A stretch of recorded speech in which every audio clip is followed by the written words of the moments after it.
published in a national magazine, The Country Gentleman. That was a national farm magazine back at that time. My gosh, we got mail order customers from all over the United States, actually.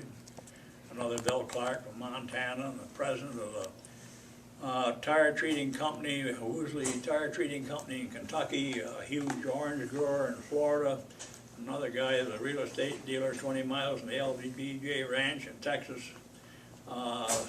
Family of movie stars out in California and things like that. So we had some pretty interesting customers. And we had them for years too, until they died. Actually, I used to laugh about it. I said a lot of my customers are anywhere between 70 and 100 years old. I don't know how many I've had that I've lost in the last 10 years that were in their 90s, and they've been ordering from us for forever, seems like, you know. So that kind of got us in the mail order business and kind of gave us a whole new market, so that was interesting. Okay, Grandpa. Well, thanks for talking to us. Heard enough, huh? You could listen forever. Well, you know, it's, in other words, you know, you can make what you want of yourself. You can sit back and do nothing. Don't be a couch potato. That's the worst thing can happen to you, because, I mean, you're not going to go anywhere. I mean, don't expect somebody else is going to entertain you or do this, that, and everything else. You know, there's nothing wrong in challenging people once in a while, and don't be surprised if you start in some venture and it turns out not to be a success. You'll be surprised how much you learn from that. I've read stories about people that started out in something that were a complete flop. They had to get out of that before they got through. And the other thing I think is best when you start at the bottom of the ladder and go up. Some people like to try to jump on halfway up and think they're going to go somewhere. Oftentimes they wind up going down instead of up. But if you start at the bottom, you can't get any lower than that. You work your way up the ladder of life, and you will find out when you get to wherever you are, you know. And again, don't expect you're going to have a happy day every day, or you're going to have a miracle every day, or anything like that. But then again, sometimes you at least expect it. Something great is, you know, going to happen and make things good for you. Okay? I'm going to work for you. I'm going to get you into the next, get you into the next school and all that, whatever. Yeah, I remember. I remember I went over to when I got over to Granville. Of course, they found out. Of course, a Vermonter over in Granville that time. I mean, about like somebody today coming from Mars. You know, they'd never seen one before, and they didn't know what they were. They were a bunch of hicks and all this crap. And they found out, oh, you're making syrup. They always called me Wilson. I hated that because my nickname was Bill. And but anyway, they had an English teacher over there, and every single morning in March, he said, how's the sap running, Wilson? And all the kids were like, yeah. Make fun of me and all this and everything. But anyway, it was interesting. It was a music teacher back then. They had a music teacher come in. I think his name was Larry Harmon. He lived in Pony, but he'd come in one day a week and teach music over there. So one day he said to me, this was right in the middle of the war, and the syrup was raising. Ceiling price on a gallon, all he could charge was $3.39 a gallon. So he ordered 4 gallons of syrup. So I brought it over to him the next day, and he said, how much do I owe you? And I said, $14. And he said, well, that's more than $3.39 a gallon. I said, yeah, it's $3.50 a gallon. Well, he said, don't you know the ceiling's $3.39? I said, yeah, that's what the syrup is. I'm charging you 11 cents more for the can. He just smiled and walked away. He said, well, I guess I meant a Vermonter. And so figured that one out. And whatever, but I know it's, they used to kind of give us a hard time over there sometimes and so forth. But we had another great experience when we were growing up. My grandmother in the 20s, the roaring 20s, business was good in the 20s. And she took in boarders. They have a different name for them now. It's tourism, agriculture, or whatever it is. But she took in what they called boarders back then. The first one she got, I know they got track of him, some guy, he had a Franklin car down in Massachusetts, and he had a niece or something, and she wound up marrying the treasurer of the Travelers Insurance Company. That's a big insurance company in a 27-story building in Hartford, Connecticut. He was the treasurer. He used to come up for years as a boarder, and then after that, after the 30s, the Depression happened, she didn't take boarders anymore, but they used to come back as old friends. And they were up there in the 40s one time. And he said to us, he said, how you boys like to come down to see a real city? Yeah, it sounded pretty good. And I don't know, we got 1947, along in October, Columbus Day weekend, I guess, we stole an extra day or something. Dad took us up to Rutland, Jack and I, and put us on the Vermont Transit bus in Rutland. And we rode that down in Winstead, Connecticut, which is the northwest corner of Winstead, Connecticut. And his wife came up there and picked us up and took us down to Hartford. Well, they'd been up there and watched us working, the farmers eating these big meals, you know, and everything like that. I think she bought all the food there was in Hartford. I looked at that and I said, I don't think we'd ever live to eat all that food. Wow, we didn't want you guys saying you're going home hungry. I was hungry. You had enough food there to go for a week. You had to eat it one night, so on and so forth. And, well, I'm telling you, he turned the city bottom side up. He took us up the Travelers Tower, and he got up there in his office, way up the top of it somewhere, and he opened up a safe there, and he said, here, he says, I'll let you hold $72 million for a few minutes in your hands, securities and stuff like that. And then we went to, and they had a radio station that did a farm program out of Hartford, Connecticut every year, so he got us on that program. Oh, geez.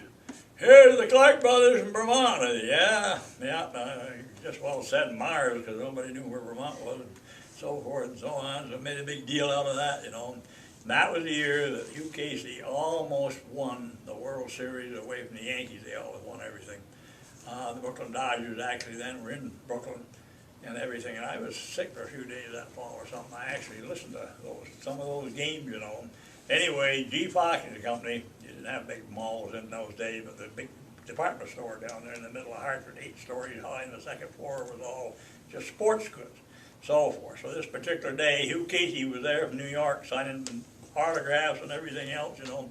We walked into this great big room, well, it was 2-3 times the size of this one, you know, 200-300 people in there standing up and waiting to shake hands with Hugh Casey, you know. Sherwood walks in the door with the 2 Clark brothers from Vermont, you know. And he hollers at somebody, says, hey, the Clark brothers are here from Vermont.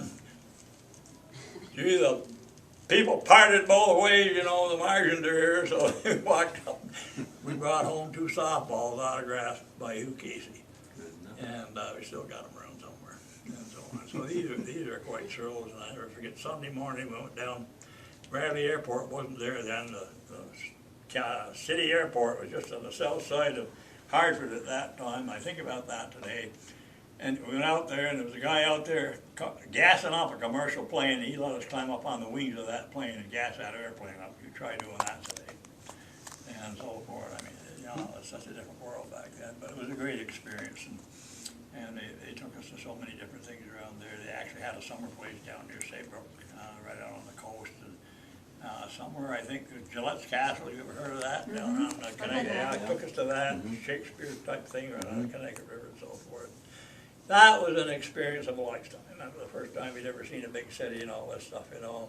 He just turned the place bottom side up, so we could have a lot of fun doing it. And we came back on the bus on the Monday morning and so forth. But that was really a great educational experience and so on.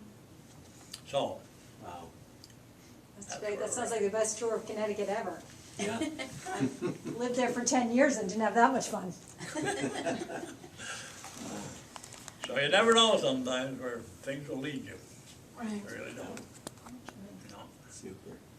Well, I think we're at our time limit, guys. How are we doing on? You got 2 cameras kind of full there, Mel? Kind of. Yeah, first one filled up, and then okay, great. All right. Well, thank you so much, guys, and thank you, Mr. Clark. Thank you, Mrs. Clark, for coming. Well, we hope you enjoyed it. Hear the stories again. You can show it to somebody again at some point in time. We did. We're going Whatever. to be we're going to be giving some of these historical societies to have about different topics. We'll run it through, and yours will be under the Well, category of sugaring I and hope Connecticut and. I hope you've studied Vermont history, because it's a pretty interesting history when you get right down to it. And all the way back to its constitution and everything else. And a lot of famous people. Actually, Rutland County, you stop and think about it. How many of you know John Deere was born in Rutland, Vermont? 5th child of William and Sarah Deere. That's where he started, right here in Vermont. And a lot of other people did. How many of you know that, oh gosh, Ed, what was his name? Drake left Castleton, Vermont in 1870 and drilled the world's first oil well in Titusville, Pennsylvania. There's been 3-4 drilled since then. I know that was a Vermont. And Oliver Cowdery lived in Wells, Vermont up here, and he wrote the Book of Mormon for Joseph Smith, who was illiterate and couldn't read or write. And there's a monument up in the weeds up here 5 miles north of Wells, talking about him. And of course, Andrea Meade grew up on the slope of Pico in the 1930s and 40s. She was the first American woman in 1952 to win 2 gold medals skiing. So, and that's just people from Rutland County. And then there was Horace Greeley. You ever heard of him? Go west. You ever heard of Horace Greeley? One of the most famous Americans that ever lived, and you haven't heard of him. No. That's probably because he lived in Paulding. We had Mrs., I don't know if you know Eileen Stouter, who lives in Pawlet Village.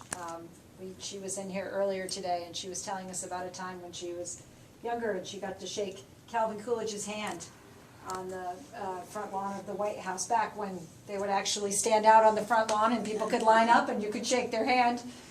No drone Another, showed up another that famous day? Vermonter. No No drones, nope. Well, Silent Cal. Calvin Coolidge, Calvin Coolidge's story is quite a story. If you've never been, if any of you been over to Calvin Coolidge? That's a great museum. They It's really got homestead. something to see over there. It's fantastic, now. it's close by. And some woman challenged Cal, they used to call him Silent Cal, some woman challenged him way back when, said, I bet he said right to his face, I bet I can get you to say more than 2 words. And you know what he said to her? You lose. Yep. It's a great story. I love that story, yep. Oh, God, Yeah, that was a good he one. was, he had No, a, but he was a seriously, great Vermont sense of humor, no, Cal. but Horace Greeley grew up in West Haven and then went to work for the Northern Spectator newspaper for 4 years in Paulding and learned the journalism, founded the New York Tribune magazine, but some of the greatest achievements he ever had, he did more to end slavery in America than any other person that ever lived.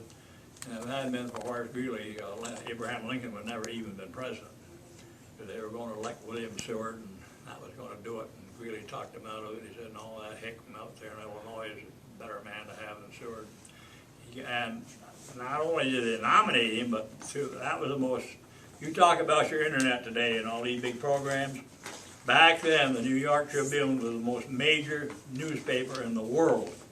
And it was through that newspaper he could talk with people all over the place and so forth and whatever. So it's, you know, nobody ever really gave any tribute to him either. I mean, you can't even find a marker anywhere that signifies what he did. But he was he was born in New Hampshire, but he grew up in Vermont. I mean, his education here, and he learned about slavery here and the Vermont Constitution and all that stuff. And he just made it his mission it needs to come to an end, and he wanted to see it end peacefully.